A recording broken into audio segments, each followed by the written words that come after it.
Standard 10 lesson 4 financial planning. First आहे the rate of CGST is equal to the rate of GST upon 2. इथे GSTचा rate दिलेला असतो, त्याला 2ने divide केला की आपलं CGSTचा रेट निघतो. The rate of CGST equal the rate of SGST, म्हणजे इथे CGST आणि SGSTचा रेट इक्वल असतो, म्हणजे सारखाच असतो. The amount of CGST is equal to the amount of GST upon 2.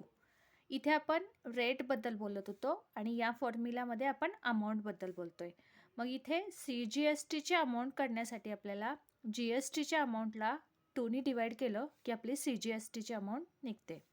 The amount of CGST equal to the amount of SGST, म्हणजे CGST आणि SGSTची अमाऊंटसुद्धा इक्वलच असते. GST payable is equal to output tax minus ITC. ITCचा long form आहे input tax, म्हणजे output tax minus input tax. 6 the rate of returns is equal to dividend income upon sum invested multiply 100.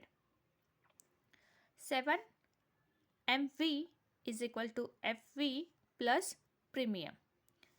MV म्हणजे market value असते आणि FV म्हणजे face value असते. बाकीचे जे फॉर्म्युला आहेत ते आपण नेक्स्ट व्हिडिओमध्ये बघूया.